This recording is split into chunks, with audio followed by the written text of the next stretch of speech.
주님의 은혜를 사모하여 나오신 우리 모든 성도님들 주님 이름으로 사랑하고 축복합니다. 우리 옆에 있는 분들하고 이렇게 한번 인사하시겠습니다. 주님이 주시는 귀한 열매를 맺으며 삽시다. 인사하시겠습니다. 주님이 주시는 귀한 열매를 맺으며 삽시다. 우리 앞뒤로는 이렇게 인사합시다. 좋은 열매 맺기를 바랍니다. 인사하겠습니다. 좋은 열매 맺기를 바랍니다. 할렐루야. 감사합니다. 오늘도 주님께서 우리에게 주신 은혜를 다 받아 누리는 저와 여러분들 되시길 간절히 축복합니다. 우리가 지금 살펴보고 있는 마태복음 이 7장은요. 앞선 마태복음 5장부터 시작되는 산상설교 또는 산상수훈이라고 부르는 예수님의 설교의 결론에 해당하는 부분이다라고 볼 수 있습니다. 산상수훈이라고도 부르는 이 예수님의 설교를 우리 성도님들 아마 대부분 잘 알고 계실 것 같아요. 그런데 우리는요, 이 마태복음을 좀 생각을 해봐야 되는데요. 마태가 복음서를 쓰면서 예수님을 제2의 모세로 보여지도록 이 마태복음을 구성하고 있다는 것을 우리가 알고 오늘 말씀을 좀 들을 필요가 있습니다. 예수님께서 이 헤롯의 칼바람을 피해서 애국으로 피신하시죠. 이제 예수님 태어나셨을 때에 동방박사들이 헤롯에게 와가지고 유다의 왕이 났다고 하니까 헤롯이 3세 이하의 아이들을 다 죽이잖아요. 그래서 애국으로 피신하셨다가 헤롯이 죽고 나서 다시 돌아오는 장면이 마태복음에 나와요. 그것을 마치 제2의 출애굽으로 이렇게 나타내고 있는 것을 보게 되고요. 그리고 예수님께서 우리 방금 이 산상수훈처럼 무리를 보시고 산에 올라가 제자들에게 말씀을 선포하는 장면은 다름 아닌 모세가 시내산에서 율법을 받는 장면과 오버랩되는 것을 보게 됩니다. 이른바 팔복이라고 부르는 어떠어떠한 사람은 복이 있나니로 시작하는 7개의 문장이 마치 모세가 시내산에서 받은 10계명처럼 이렇게 보여진다라는 거죠. 마태복음의 청중을 생각하면 왜 이런 구성을 했는지를 우리가 잘 알 수 있습니다. 마태복음의 청중은요, 유대인인 그리스도인들 또는 유대인들입니다. 그러기에 구약을 잘 알고 있는 청중들에게 가장 익숙한 모세라는 인물과 예수님을 동일시하면서 이 구약과 신약을 연결시키고 있는 것이죠. 예수님과 모세를 연결시켜 유대인들에게 예수님이 너희가 기다리고 있는 바로 그 메시아라는 사실을 설득하려고 하고 있습니다. 그런데 하필은 왜 모세냐라는 거죠. 그 이유는 신명기 18장 15절 때문입니다. 모세가 예언을 하나 했죠. 제가 신명기 18장 15절을 읽어드립니다. 내 하나님 여호와께서 너희 가운데에 내 형제 중에서 너를 위하여 나와 같은 선지자 하나를 일으키리니 너희는 그의 말을 들을지니라. 아멘. 모세는 이미 자신과 같은 선지자의 등장을 예언하고 있는 겁니다. 그가 바로 누구라고 마태가 설명하는 거죠? 바로 예수님이다라는 겁니다. 그래서 모세를 모형으로 해서 예수님을 거기에 거듭해서 대입시키고 있는 겁니다. 5장에서 산상설교가 진행이 되다가 5장 17절에서 20절을 보시면 더욱 그 모세의 이미지를 떠올릴 만한 이야기를 예수님께서 하시는 걸 보게 돼요. 그것이 바로 율법의 완성자로서의 예수 그리스도에 대한 메시지죠. 제가 5장 17절에서 18절 말씀 한번 읽어드리겠습니다. 내가 율법이나 선지자를 폐하러 온 줄로 생각하지 말라. 폐하러 온 것이 아니요 온전하게 하려 함이라. 진실로 너희에게 이르노니 천지가 없어지기 전에는 율법의 1.1획도 결코 없어지지 아니하고 다 이루리라. 아멘. 모세가 구약에서 율법을 가지고 왔어요. 근데 그 율법이 누구로 말미암아 완성된다고요? 예수님으로 말미암아 완성된다고 합니다. 여기에서 이제 5장부터 7장까지 이어지는 그 산상설교의 중심적인 메시지가 딱 나오는 거죠. 하나님께서는 이스라엘 백성들을 이집트에서 탈출시키면서 그들을 자유인으로 세우십니다. 노예였다가 자유인이 되었어요. 이제 너희는 더 이상 노예가 아니다. 자유인은 반드시 자유와 의무를 동시에 지는 사람인데 노예에는 자유도 없지만 의무도 없잖아요. 그러하기에 자유인인 너희에게 무엇이 필요하단 말입니까? 법이 필요하다라는 거죠. 그들이 누리는 자유를 더욱 자유롭게 누리기 위해서 필요합니다. 그래서 하나님께서 모세를 통해 주신 게 뭐란 말이에요? 십계명이라는 겁니다. 바로 율법이란 말입니다. 율법은 뭐라고요? 자유인에게 주어지는 법이다라는 거죠. 그런데 이 율법은 자유인을 만들기 위한 법이 아니에요. 자유인으로 선포된 자들이 지켜야 하는 법이고 하나님을 믿고 순종하기만 하면 지킬 수 있는 법입니다. 그런데 어떻게 되죠? 우리가 구약을 읽어봐서 아시겠지만 두 가지 실패를 경험하게 됩니다. 첫 번째 율법에 대한 실패는 뭐예요? 가나안 땅으로 들어가서 경험합니다. 이 실패를 경험하죠. 하나님을 믿지 못하고 순종하지 못해서 율법을 지키지 못하는 그런 지경에 이르게 되는 이스라엘의 실패를 보게 됩니다. 하나님의 방법대로 살면 하나님의 방법으로 살 수 있습니다. 그것이 가나안에 들어갔으면 그들이 누리게 될 복이었어요.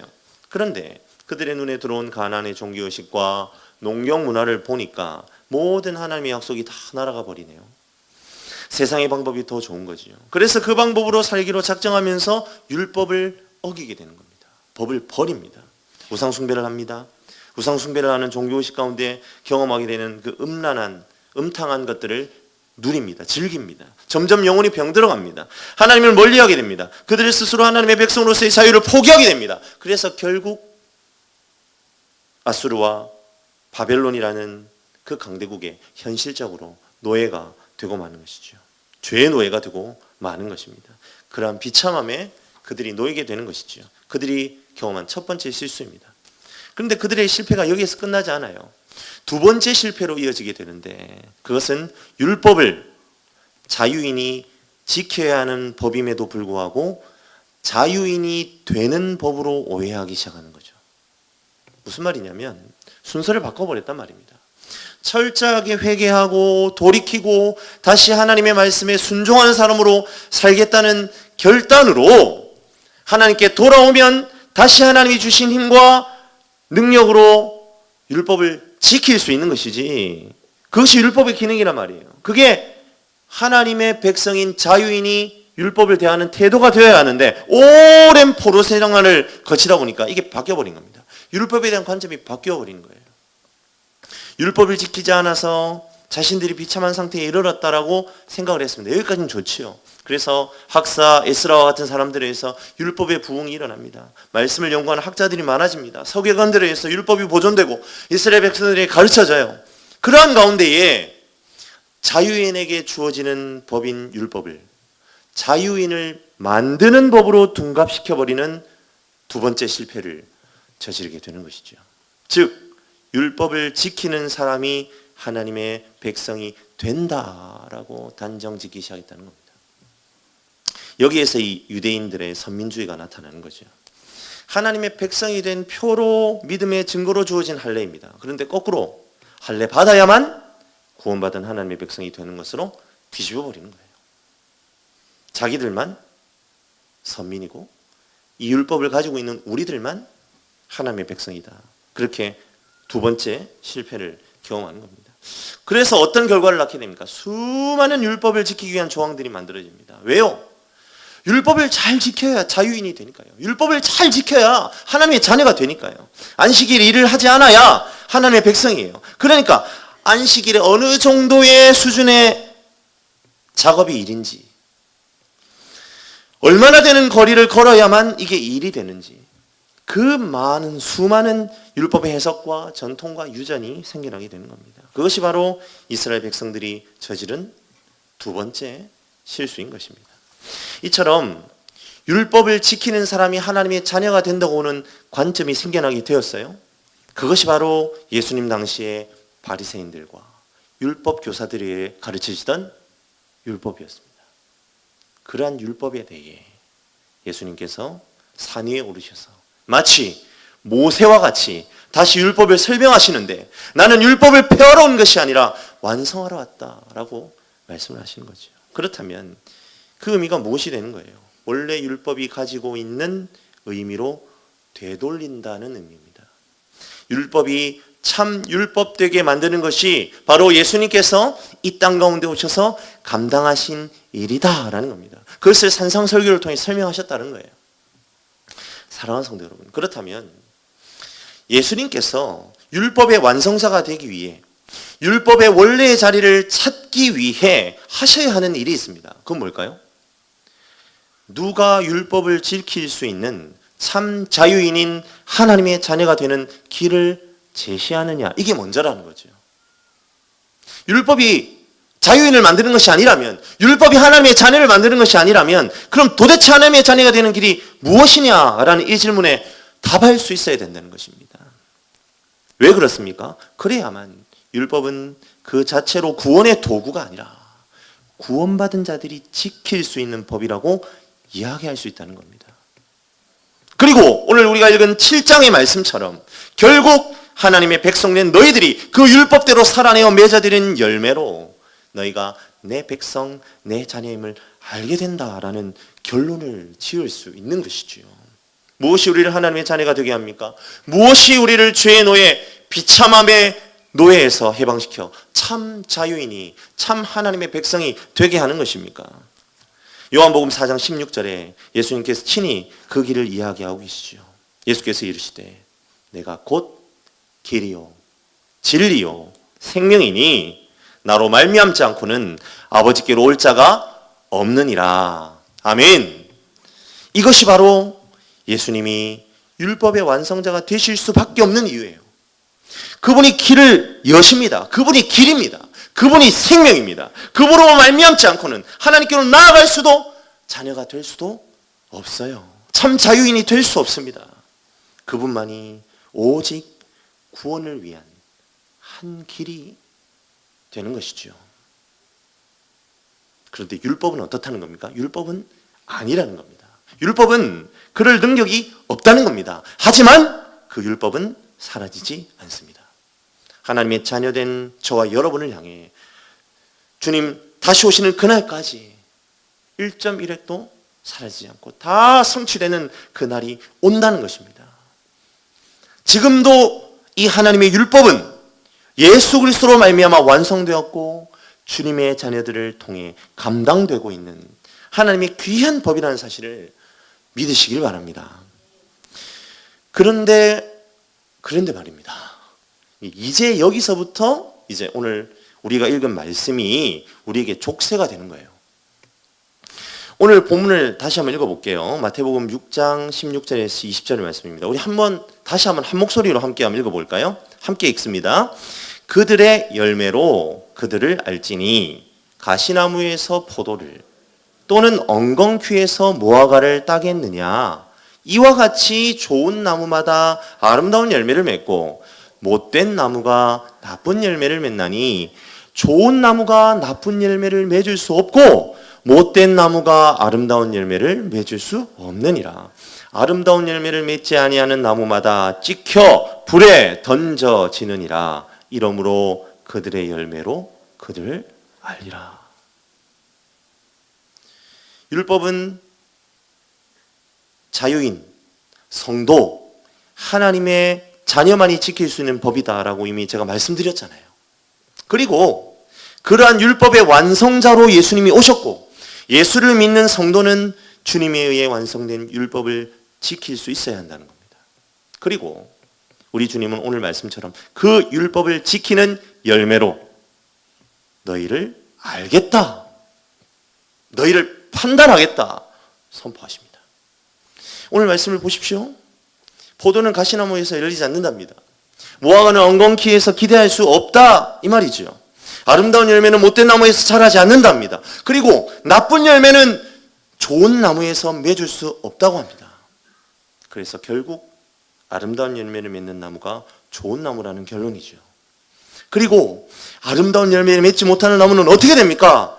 좋은 나무가 아니라 나쁜 나무이기 때문에 찍어 버리겠다 선언하십니다. 사랑하는 성도 여러분, 묻겠습니다. 저와 여러분, 저를 포함시켰습니다. 저를 쏙 빼지 않았습니다. 저와 여러분 아름다운 열매만 맺고 계십니까? 산상설교의 서론에서 하나님은 복 있는 사람에 대한 정의로 설교를 시작하셔요. 심령이 가난한 자, 온유한 자, 의에 주리고 목마른 자, 구약의 율법에 등장하는 복과 저주를 다시 재해석하시는 것 같아요. 그래서 하나님께 새 언약을 세우세요. 이러한 사람이 복이 있다.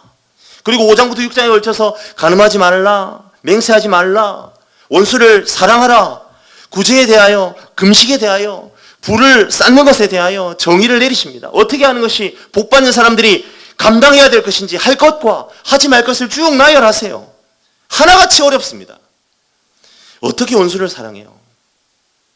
어떻게 노를 품지 않을 수 있을까요? 마음의 음욕만 품어도 간음이랍니다. 어떻게 그걸 극복해요? 사랑하는 성도 여러분, 어렵습니까? 아니죠. 불가능합니다. 우리는 할 수 없어요. 그런데 주님 단호하게 말씀하시는 거예요. 난 너희들의 열매로 판단할 것이다. 어떻습니까? 무시무시한 말씀 아닙니까? 그래서 제가 이 말씀은 우리의 족쇄다, 그렇게 말씀드린 거예요. 사랑하는 성도 여러분, 어때요? 정말 우리의 족쇄일까요? 우리가 읽은 본문의 앞부분인 7장 13절과 14절에는 예수님께서 아예 노골적으로요, 너희는 율법을 지키지 못할 것이다 라고까지 말씀을 하십니다. 제가 13절 14절 읽어드릴게요. 좁은 문으로 들어가라. 멸망으로 인도하는 문은 크고 그 길이 넓어 그리로 들어가는 자가 많고, 생명으로 인도하는 문은 좁고 길이 협착하여 찾는 이가 적음이라. 사랑하는 성도 여러분, 이 말씀 잘 보셔야 되는 게요, 여기에서 말하는 크고 그 길이 넓어 그리로 들어가는 자는요, 불신자들이 아닙니다. 자칭 예수의 제자라고 말하는 자들입니다. 예수님은 자신이 성도임에도 불구하고 예수님이 말씀하신 바 앞선 그 5장부터 6장까지 이르는 그 가르침을 따라 살아가는 그 좁은 길을 따르는 예수의 제자가, 따르는 이가 매우 적을 것에 대해 말씀하고 계세요. 무슨 말이에요? 못 지킨단 말이죠. 너희는 율법의 완성자된 내가 완성한 율법을 지키기 힘들 거야. 좁은 길은 인기가 없거든. 이렇게 우리에게 말씀하시는 것과 다르지 않다는 거예요. 7장 21절의 상반절도 한번 보십시오. 나더러 주여 주여 하는 자마다 다 천국에 들어갈 것이 아니요. 여기에서 주여 주여 하는 자들 누굽니까? 불신자 아닙니다. 적어도 교회라는 곳을 다니는 사람, 성도라고 이름 붙여진 사람입니다. 그런데 그들이 어떻대요? 다 천국에 못 들어간대요. 좁은 길을 선택하지 않았다라는 말이겠죠? 그런데 어떻습니까? 좁은 길을 선택한 사람이 많지 않다고 합니다.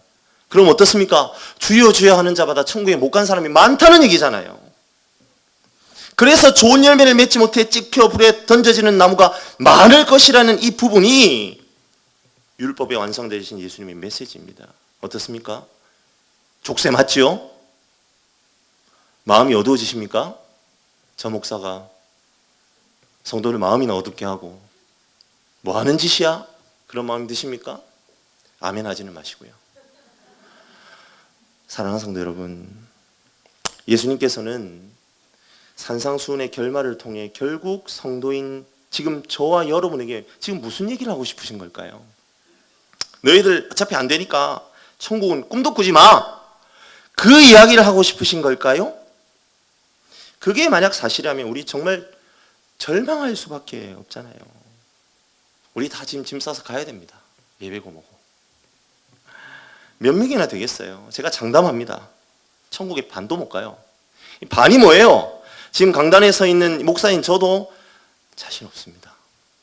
사랑하는 성도 여러분, 자신 있으십니까? 좋은 열매를 맺고 계십니까? 열매로 우리를 알아주시겠답니다. 도대체 우리에겐 어떤 선택이 있어야 하는 것입니까? 우리의 삶이 얼마나 거룩해야 되는 걸까요? 과연 예수님은 은혜의 시대가 아니라 다시 율법의 시대로 하나님의 백성들을 회귀시키기 위해서 이 땅에 오신 걸까요? 결론부터 말씀을 드릴게요. 안심하십시오. 족쇄가 아닙니다. 절대로 예수님의 의도가 율법의 시대로 되돌리는 것은 아니란 말입니다. 그렇다면 무엇입니까? 오늘 우리는 이 말씀을 통해 두 가지를 깨달아야 합니다. 첫 번째로 우리가 깨달아야 할 것은 무엇일까요? 우리를 자유인 되게 하시는 예수의 보혈을 신뢰해야 한다는 것입니다. 자연인 김기형, 죄의 노예 김기형은 절대로 예수님의 산상설교의 내용을 감당할 수 없습니다. 도무지 복 있는 사람의 반열에 들 수 없습니다. 죽었다 깨어나도 저는 나쁜 나무밖에 안 돼요. 그런데 우리 주님, 나를 좋은 나무로 바꾸시는 능력이 있으세요. 왜요? 그분이 그거 하시려고 이 땅에 사람의 몸으로 오셨거든요. 하나님이신 그분이 우리와 눈을 맞춰주시려고 오셨다는 거예요. 피 흘리셨어요. 고난 받으셨어요. 우리를 죄로부터 건지시려고 죽으셨습니다. 부활하셨습니다. 죄와 사망의 권세를 이겨버리셨습니다. 할렐루야.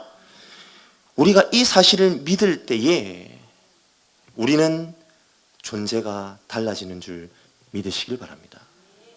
자연인 김기영은 넓은 길을 선택할 수밖에 없습니다. 교회를 다니고 성경식을 많이 쌓아서 목사가 되고 그래도 자연인이면 안 돼요. 원수를 비난하고 비판할 수밖에 없습니다. 보물을 하늘에 쌓지 않고 땅에 쌓습니다. 그게 자연인 김기영이라는 존재, 그 존재 자체입니다. 하지만 성도 김기영은 다르다는 말이죠. 이제 우리는 존재가 달라요. 우리는 이제 우리 힘으로 안 삽니다. 이제 우리는 원수를 사랑하는 거예요. 용서가 돼요. 하늘의 보물을 쌓습니다. 나에게 부정적이고 힘든 일로 다가오는 것들을 부정, 고통, 나를 유혹하는 것으로 받지 않습니다. 나를 연단하고 소망을 품게 하고 나를 단련하는 것으로 인정하고 받습니다. 그것이 바로 예수 보혈의 능력입니다. 사랑하는 성도 여러분, 내가 열매 맺는다라고 생각하면 우리는요 다 죽는 겁니다. 마지막은 멸망이에요. 예수님은 산상수훈을 통해 우리에게 무엇을 보여주시는 거예요? 너희 자연인으로서의 너희의 자아를 보게 하시는 거예요. 너는 용서 못해. 너는 비판만 한다니까. 너는 보물을 땅에 쌓는다고. 넌 온유할 수 없어. 넌 심령이 비만이야. 다이어트도 안 돼. 맨날 요요야. 넌 화평의 사람이 될 수 없어. 너 진노의 자녀라니까. 트러블 메이커야. 그런데 난 이제 율법을 완성할 거거든. 그리고 이 말씀을 예레미야 선지자에게 내가 얘기했던 것처럼 너희의 마음에 새겨버릴 거야. 그 순간 이제는 너희가 하는 게 아니야. 넌 용서 못하지만 난 한다. 넌 비판하지만 나는 용납해. 넌 땅에만 싸울 줄 알지만 난 하늘에 싸울 거야. 넌 찌르고 죽이고 피 흘리게 하고 그래서 결국 나를 죽이고 말았지만 난 싸매고 회복시키고 건져내고 살릴 거야. 기억해라. 그러니 넌 좋은 나무가 될 수밖에 없어. 넌 좋은 열매를 맺을 거야. 두고 보라고. 내가 그렇게 만들고 말 테니까. 할렐루야. 사랑하는 성도 여러분, 이것이 바로 우리 주님이 우리에게 주시는 메시지입니다. 우리가 첫 번째로 깨달아야 하는 주님의 음성이죠. 우리가 살아있으면 멸망밖에 없습니다. 그러나 내가 죽고 예수가 살면 예수님께서 열매로 우리를 알아주시는 역사가 일어나는 것입니다. 그 비밀을 깨닫는 저와 여러분 되시길 간절히 축복합니다. 제가 두 가지를 깨달아야 된다고 했죠. 그럼 나머지 한 가지가 있겠네요. 그건 뭘까요? 구원의 열매는 주님이 맺어주시는 것이지만 더불어 우리가 이루어가는 것임을 깨달아야 한다는 것이죠. 이것이 두 번째로 우리가 깨달아야 할 것입니다. 주님이 하시면 우리 좋은 열매 맺을 수 있습니다. 하지만 우리의 구원이 이미 그리고 아직이라는, 제가 좀 어려운 말을 쓸게요. 종말론적인 경계에 우리의 구원이 놓여있다는 것을 깨달으면 열매로 알리라는 메시지를 그저 주님이 이루어 주시는 것만으로 받을 수 없다는 것 또한 우리가 알게 된다는 거예요. 사랑하는 성도 여러분, 정말 나를 위해 죽어주신 예수님이 깨달아지면, 그리고 그분으로 내가 정말 존재가 달라졌다는 걸 깨달으면 거기에 주저앉아 있으면 안 된다는 것이 사실입니다. 삭개오가 그랬잖아요. 예수 만나니까 그의 존재가 달라지니까 자기 재산을 털기 시작합니다. 주님이여, 내가 빼앗은 것이 있다면 4배나 갚겠습니다. 그의 돈주머니가 회개하기 시작합니다. 마태가 세리였습니다. 그런데 예수님의 제자가 되고 나니까 예수님을 따르면서 지금 우리에게 이렇게 귀한 복음서를 남겨주는 그런 귀한 사도가 되었습니다. 존재가 변하면요, 행동이 변해요. 아니, 변해야 합니다. 달라져야 한다는 것입니다. 불가능한 것이 가능해집니다. 하고 싶지 않았던 것이 하고 싶어집니다. 깨닫지 못했던 것을 깨닫게 됩니다. 나의 연약함이 강함이 됩니다. 순종이 안 되는 것, 순종하게 됩니다. 사랑하는 성도 여러분, 오늘 이 시간 이 인간 김기형의 말이 아니라 하나님의 말씀으로 제가 지금까지 나누었던 모든 이야기를 믿음으로 받으셨다면 우리 깨달아야 합니다. 주님께서 변화된 나의 존재와 인격을 통해 기대하시는 좋은 열매가 있구나. 내가 감당해야 될 몫이 있구나. 내가 순종해야 될 자리가 있구나. 주님이 나를 그 자리로 부르시는구나. 오늘 이 시간 우리에게 그 믿음이 필요한 줄 믿습니다. 어떤 이는 관계에서 보여야 할 아름다운 열매가 있습니다. 어떤 이는 나쁜 습관으로부터 벗어나 맺어야 될 좋은 열매가 있습니다. 어떤 성도님들은 말과 행동에서 쓴물이 아닌 단물을 내야 할 그런 좋은 열매를 맺어야 될 분들도 계실 거예요. 기억하시길 바랍니다. 주님은 이미 우리를 구원하셨어요. 우리를 통해 좋은 열매를 거두고 계십니다. 하지만 우리의 구원은 아직 이루어지지 않았다라고 말할 수 있다면 여전히 우리는 나쁜 나무의 상태에 놓여있는 나의 자아의 옛사람들을 끊임없이 찍어내야 될 의무가 있다는 겁니다. 주님이 찍어버리시기 전에 우리가 잘라내야 합니다. 우리가 순종해야 합니다. 그때에 주님은 영광을 받으시고 우리는 좁은 문을 지나 영원히 거하는 영생을 소유한 삶을 누리게 될 줄 믿습니다. 그 믿음으로 다시 한번 우리의 사방이 막혀있는 듯한 인생 가운데에 열려있는 하늘을 발견하고 위로부터 보지는 주님의 복을 다 받아 누리는 저희 여러분들의 삶이 되시길 주님의 이름으로 간절히 축복합니다. 우리 다 함께 찬양을 드리겠습니다. 우리 가사를 생각하시면서 하나님